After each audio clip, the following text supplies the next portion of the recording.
Once upon a time, in a small town nestled between lush green hills, there lived a young woman named Alina.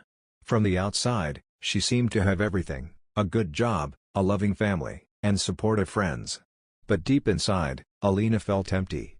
She constantly sought approval from others, measuring her worth by their validation.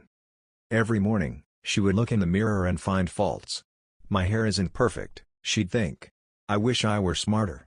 Maybe then people would truly love me." She was always chasing perfection, believing that if she worked harder, pleased more people, or looked a certain way, she would finally feel whole. One day, after a long and exhausting week, she sat on a park bench, staring at the mountains in the distance. An old woman, who often fed the birds nearby, noticed her sadness and sat beside her. "You look troubled, my dear," the woman said gently. Alina sighed.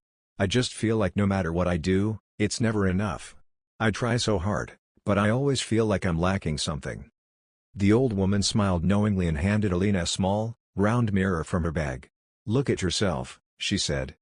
Alina hesitated but did as she was told. "What do you see?" the woman asked. "My flaws," Alina replied. "Dark circles from stress, a tired face, and a person who's just not enough." The woman chuckled softly. "Do you know what I see? I see a soul that has forgotten its worth.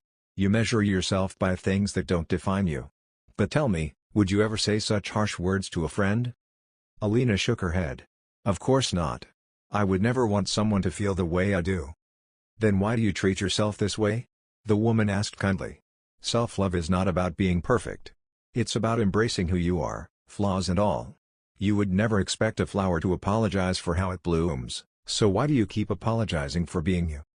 That night, Alina thought about the woman's words. She realized that she had spent years trying to be what others wanted her to be, never pausing to appreciate herself. So, she decided to make a change.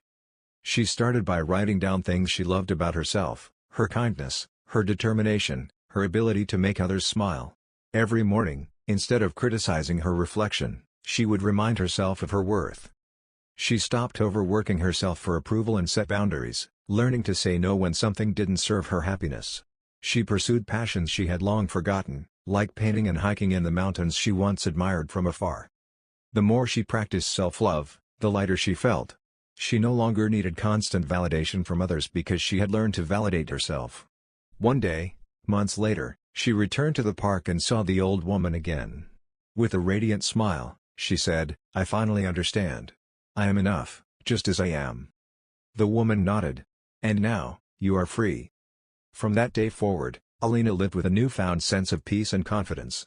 She still had struggles, but she faced them with kindness toward herself. She learned that self-love wasn't a destination but a journey, one that made all the difference in the world. And so, she walked forward, not chasing perfection, but embracing her true self. Moral of the story: self-love is not selfish, it is necessary. It teaches us to embrace who we are and to stop seeking external approval.